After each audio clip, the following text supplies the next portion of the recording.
nos campos de Francisco Beltrão, onde o sol nasce e traz calor ao coração. Gente simples, de alma generosa, povo que acolhe, gente virtuosa. Povo que inspira, cidade que acolhe, Francisco Beltrão, onde o amor não se escolhe. Braços abertos pra te receber, cidade querida, jamais vou esquecer.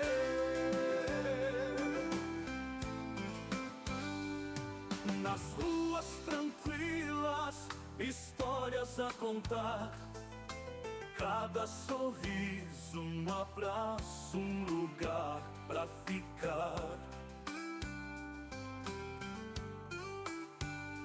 Entre amigos, sempre a celebrar nossa cidade, nosso lar, nosso altar.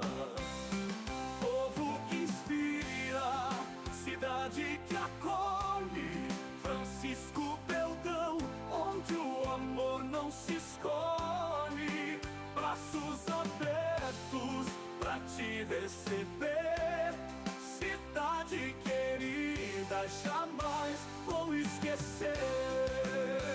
No entardecer, vejo a vida florescer, nosso canto, nossa fé, um novo amanhecer. Na paz do teu ser, quero sempre viver, Francisco Beltrão, com você quero crescer. Povo que inspira, cidade que acolhe. E com esse fundo musical belíssimo, estamos com o Live Cidade no Ar, 9h30 em ponto, com a vereadora, a doutora Mara Fornazari, que é vereadora de Francisco Beltrão, e hoje vamos discutir muitas coisas, até mesmo porque estamos aí no mês da mulher e temos muitas coisas. Vereadora, seja muito bem-vinda, bom dia. Bom dia, Cadu, ouvintes da Rádio Web Cidade, é uma alegria estar aqui, muito obrigada por esse espaço. Vereadora, agenda de fevereiro, encontro estadual e a reunião partidária ministerial. Como que aconteceu? Como que foi? Foi do agrado? Deu tudo certo? Olha, eu acho que iniciei, enfim, muito bem.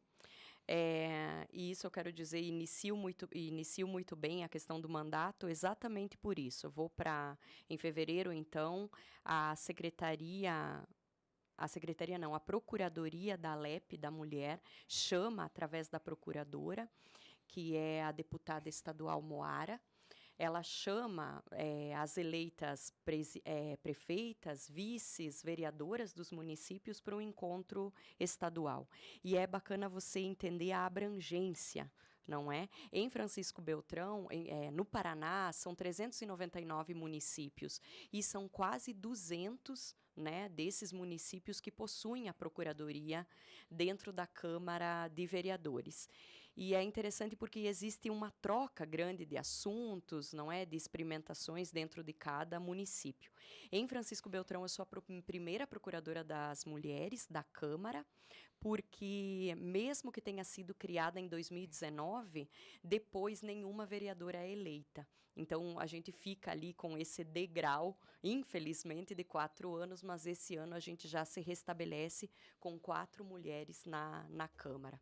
A reunião ministerial que eu pontuei é que nessa reunião do Estado, das procuradorias, enfim, das mulheres eleitas nos municípios, a secretária executiva do Ministério das Mulheres, que é a Maria Helena Guarese, ela é uma das convidadas. Então, a fala magna, né, do primeiro dia, é com ela, repassando todas as questões do governo federal para os municípios, principalmente essas do recorte de importância de mulheres, não é?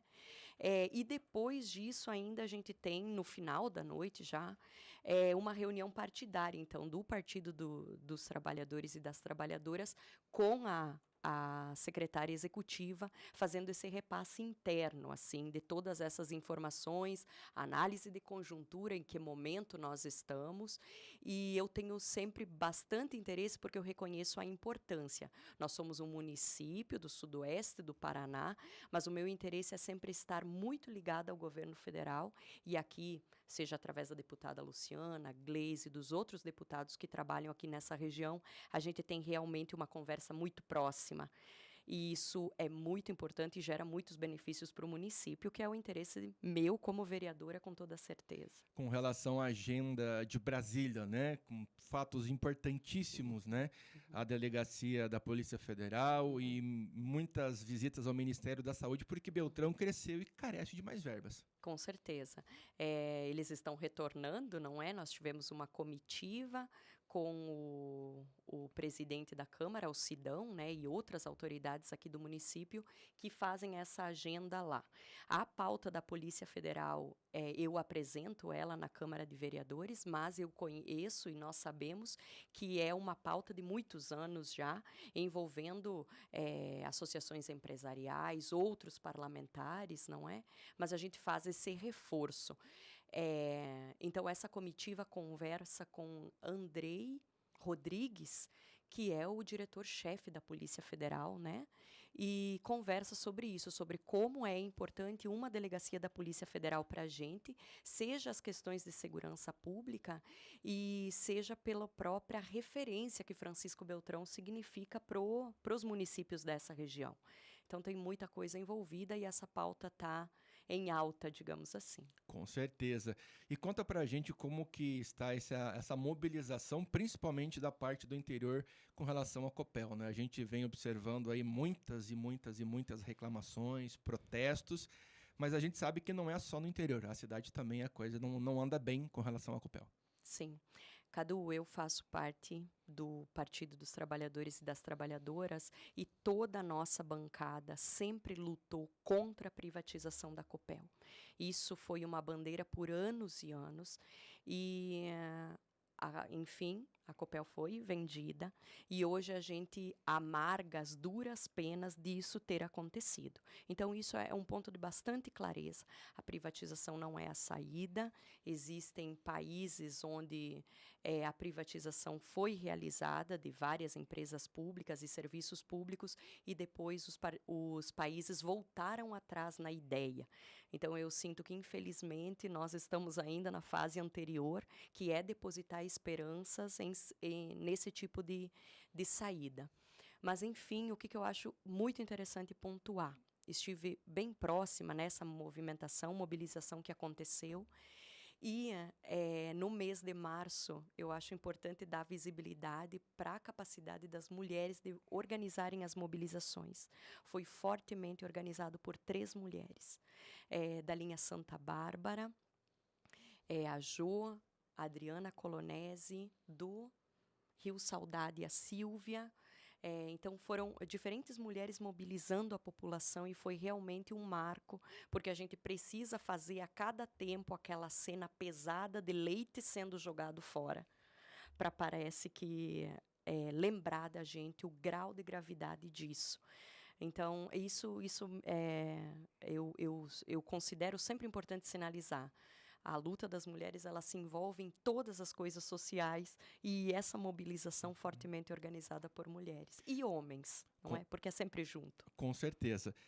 O que dá para fazer, né, a senhora que é advogada, no âmbito aí das leis com relação à Copel, o que dá para se fazer para solicitar que isso seja resolvido, porque é um problema que entra ano, sai ano e ele só vai aumentando, né? A bancada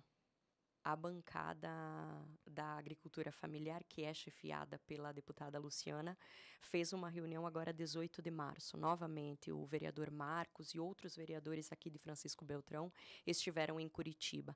Assim como acontece dentro da Câmara de Francisco Beltrão, quando a Copel é chamada para audiências públicas, ela simplesmente não comparece.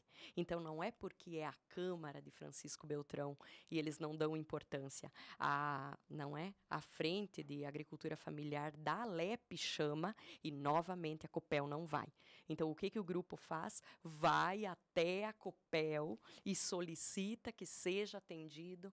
Então, quando algo público se transforma em privado, os interesses são outros. O interesse não é mais prestar o serviço. Eu conversava com algumas pessoas no dia da mobilização que trabalharam a vida toda e que são aposentados como servidores da Copel. E eles falam sobre vestir a camisa, que eles vestiam a camisa. Se o telefone tocava sábado à noite ou domingo, dizendo que uma comunidade inteira do interior estava sem luz, isso mobilizava esse servidor, porque ele sabia que ele ia para o mercado, ele ia encontrar pessoas daquela comunidade, que ele tinha amigos lá e conhecidos e tudo mais. Então, existia isso de que o interesse de que aquele serviço fosse bom para a população, essa pessoalidade. A privatização, ela tira o rosto daquela empresa. Aquele servidor não tem mais essa camisa porque ele tem a camisa de uma terceirizada, não é? Com remuneração muito menor e tudo mais, que a gente sabe todo esse abalo de direito trabalhista que a terceirização causa. Então, a solução, Cadu, mesmo eu sendo advogada, não sou especialista nesse tipo de questão. Mas, assim, depois que a privatização foi feita, não é? E ela é feita com o aval das pessoas que foram eleitas para votar, né? Porque os parlamentares eleitos aqui da nossa região também votaram a favor, não é? Então, isso sempre chama a gente o tamanho da importância do voto, não é? E da maioria que a gente tem dentro das nossas... E é assim no Estado, qual é a maioria dentro da Alep, como que pensa a maioria, assim como é a mesma coisa a maioria dentro da Câmara, do Senado, do Congresso, quando está reunido. É verdade. Vereadora, taxa de lixo que o povo está reclamando, né? Virou uma reclamação meio geral aí. Quais são as informações acerca desse tema que aparentemente é pequeno, mas que causa no nosso bolso todos os meses um aumento do gasto? Cadu, a primeira vez que eu fui candidata e já na primeira vez eu fui eleita. Me parece que a taxa de lixo, ela me traz conhecimentos com relação a como que eu vou executar o meu mandato. Porque quando você faz uma campanha, você imagina pautas que você vai tratar, Perfeito. Não é? E depois você percebe que as contingências da vida te batem à porta. São outras, então, né? janeiro chegou o carnê, e como todo mundo faz, né, para cuidar do nosso rico dinheirinho e suado e difícil dinheirinho, com todas as questões que a gente tem nas nossas vidas em família, a gente fez a conta e um monte de gente se assustou, não é? Todos nós. Idem. Exatamente, foi geral. Qual foi o meu primeiro passo e depois encampado por outros vereadores junto? Eu preciso saber exatamente quais são as taxas, como que elas estão sendo consideradas. Então, o requerimento que eu fiz na Câmara foi um conjunto, não só da taxa de lixo, porque existe aplicação de lei federal, de lei municipal e como que isso foi interpretado. Então, eu fiz ali o pedido para verificar como que se chegou nessa conta, tanto de taxa de luz, taxa de lixo, quanto de incêndio, saneamento, todas essas taxas que envolvem, eu fiz esse pedido de informações. No mesmo dia, o secretário trouxe algumas informações na Câmara. Só que como são questões técnicas, a gente espera realmente a resposta, porque a partir disso você consegue fazer análise jurídica em cima, né, para verificar isso. Perfeitamente. Seguindo em frente aqui, eu queria que a senhora comentasse acerca desse equipamento chamado PET-scan, que foi adquirido e que vai ajudar e muito na saúde de Francisco Beltrão. Acredito assim que uma grande conquista. É um equipamento de mais de 8 milhões de reais. E só pela cifra, a gente entende o que é um município possuir ele. Um outro lado dessa conversa, que é essa aí, né, dessa questão da cifra, é imaginar o que significa na vida de uma pessoa que está passando, né, por todo esse acompanhamento, que é uma situação existencial, não é, Cadu? Sem dúvida. Você ter um diagnóstico, não é, de uma doença grave e tudo mais. O que significa na vida das pessoas, ao invés de fazer todos os deslocamentos, realizar aqui em Francisco Beltrão.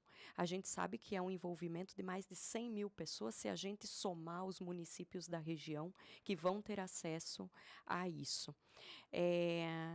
Cadu, nós termos um PET scan funcionando aqui em Francisco Beltrão, ele parte diretamente da palavra do presidente Lula, que fala para Itaipu.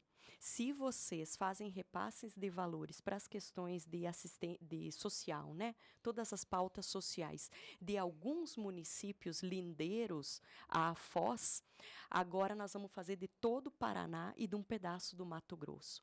É diretamente disso, porque esse valor vem desse repasse, não é?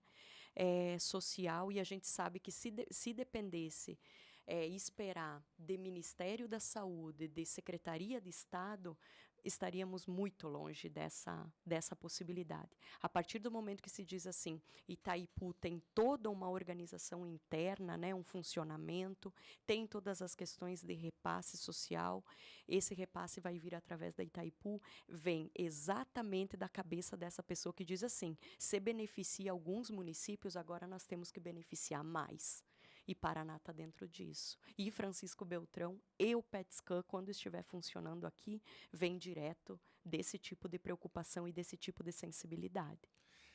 Nós estamos falando aqui de março, mês da mulher, e não posso deixar de te perguntar acerca da Expofeira, que está aí batendo a nossa porta, qual que é a expectativa, porque é uma feira dedicada à mulher, organizada por mulheres fortes, né, encampada lá pela Roberta Cirino e toda a companhia. Como é que está a expectativa? A expectativa é muito positiva, porque nós sabemos que, nesse momento, eles vão completar 25 anos de realização da Expofeira. O sudoeste do Paraná, ele é referência para o Paraná, para o Brasil, como capacidade de organização. No ano que vem, a organização das mulheres, principalmente as ligadas à agricultura, vão comemorar 40 anos de organização. Não é? A organização que tem deputada eleita há tantos anos, não é? Que mobiliza tantas coisas, entre elas, por exemplo, existir um hospital regional aqui em Francisco Beltrão, vem fortemente dessa organização de mulheres. Mas as mulheres de empresa, as mulheres urbanas, digamos assim, elas também têm as suas marcas. E eu sinto que a Expofeira Mulher aqui de Francisco Beltrão marca isso, a organização dessas mulheres também. O que eu considero um recorte interessante para trazer para vocês? Que vai estar funcionando dentro da Expofeira o ônibus Lilás. Depois de 2022, 2023, o Paraná também tem uma Secretaria Estadual de Mulheres, que nunca existiu antes, liderada por uma mulher, que isso é muito importante para a gente também, que é a deputada Leandre, e ela traz, então, esse aparelho que existe no estado, chamado ônibus Lilás. Esse ônibus ele é equipado para conseguir receber pessoas para serem orientadas. Então, ao menos 20 mulheres advogadas aqui de Francisco Beltrão, eu estou secretária-geral da OAB de Francisco Beltrão agora, advogadas estão se dispondo a fazer esse trabalho voluntário de sentar e ouvir, principalmente outras mulheres que tenham dúvidas sobre seus direitos. E isso eu acho um marco muito bonito, porque além do entretenimento, além das vendas, nós temos um momento oportuno, não de dizer que a mulher vá atrás de alguém para conversar, mas que as advogadas voluntárias estejam ali sentadas para dar orientação. Não é? Isso é muito importante. É muito importante. Além disso, vai existir também uma palestra no dia 10, se não me engano, 19 horas, que é sobre violência obstétrica, que é outro gancho também de trabalho da Procuradoria nesse momento, que é falar daquela mulher que, no momento do nascimento do seu filho, também tem direitos que precisam ser garantidos. Matéria, inclusive, que saiu durante a semana passada, né, que a senhora falou na Câmara, falou, inclusive, muito bem. Foi pauta do nosso portal de notícias, do nosso querido portal obeltronense.com, e nós parabenizamos a senhora por aquela fala, porque realmente é algo que quase não é falado, mas que são direitos que precisam ser respeitados, né? A Constituição é clara nisso. Exatamente. Cadu, a pauta de violência obstétrica, eu cheguei perto dela em 2013 e nós estamos em 2025. De lá para cá, eu fiz o meu mestrado, eu conversei com 5 parteiras e doulas da nossa cidade. Me parece que parteira ninguém tem dúvida de saber o que é, Sim. mas doula é uma atividade que essa pessoa ela está preparada para acompanhar a mulher no momento do nascimento. Não importa se vai ser cesárea ou parto, está preparada. Para ajudar na amamentação depois, para ajudar na organização e pensar as coisas dentro da família antes disso também. Mas então sobre parteiras e doulas, lá em 2020, no meu mestrado ainda. E em 2022, nós fizemos um levantamento e recebemos em torno, na época eu era presidente do Conselho Municipal dos Direitos das Mulheres, nós recebemos em torno de 20 denúncias que falavam de situações dentro dos hospitais que não estavam respeitando o direito das mulheres. E eu falo das mulheres, mas é assim, acaba repercutindo na criança que está nascendo, acaba repercutindo naquela família, naquele pai. No pai, no vô, no em tio, todo mundo, todo mundo. porque todo mundo fica naquela situação, Sem não é? dúvida. O que aconteceu nos últimos tempos? Novamente, muitas pessoas me chamando para falar sobre isso. Então, não adianta. É um ponto que a gente quer tratar, que a gente precisa tratar, não é bom, mas eu confio completamente, realmente, eu estou te falando isso de peito aberto, Cadu, que a partir do momento que isso se identifique, tanto o município, quanto o Estado, quanto o pessoal do controle, seja da ouvidoria, seja defensoria pública, advogadas envolvidas, projetos, todo mundo quer selecionar da melhor forma. Qual é o ponto que existe nisso tudo? O atendimento dentro de um hospital, e eu estou falando de SUS, porque como vereadora é o meu interesse. O SUS é um serviço público. Todo serviço precisa ter qualidade e observar a forma que ele precisa ser realizado. Se essa qualidade não está sendo entregue, não é que o município está fazendo algo errado, não é uma caça às bruxas esse assunto. Esse assunto está falando de serviço público, se está faltando qualidade, precisa resolver a qualidade. E eu tenho confiança que, inclusive, dentro dos hospitais, as equipes que estão ali não querem passar por situações graves. Ninguém quer, num trabalho, passar por uma situação difícil, não é? Você quer chegar lá, bater o teu ponto, fazer o teu trabalho com tranquilidade dentro da forma que é para ele acontecer. Então, se isso não está acontecendo, eu sei que as próprias equipes querem que seja solucionado. E esse é o nosso interesse. Que as mães, que as mulheres, que as famílias vão ser atendidas no SUS com a dignidade e o respeito dentro dos direitos que todos têm. Seja o profissional prestando o serviço, seja a pessoa recebendo esse serviço. Com certeza. Vereadora, tempo de te agradecer, porque a sua agenda e de todos os vereadores estão muito apertados. Muito obrigado pela sua presença. E conforme eu sempre tenho dito para todo mundo, não espere que a gente busque vocês. Tenha pauta, nos procure, porque é de nosso interesse divulgar para a população, porque uma população bem informada não é aquela que vai passar de um para o outro uma coisa chamada fake news, que é aquilo que a gente não quer. Muito obrigado e um bom mandato para a senhora. Muito obrigada, Cadu. É uma alegria conversar e eu acho que é ficar à disposição como mandato da Mara, né, vereadora, e também a Procuradoria das Mulheres. Nós pensamos nesse tempo que ficarei à frente, de estruturar ela, de organizar. Nós temos, inclusive, previsões orçamentárias para a gente pensar para essa Procuradoria, mas é tudo à frente. Agora eu estou iniciando e a minha ideia é fazer um passo de cada vez, com clareza, porque são 4 anos que vem aí pela frente com o interesse de fazer um bom trabalho para todas e todos. Tá aí, palavras da vereadora Mara Fornazari aqui dentro do Live Cidade.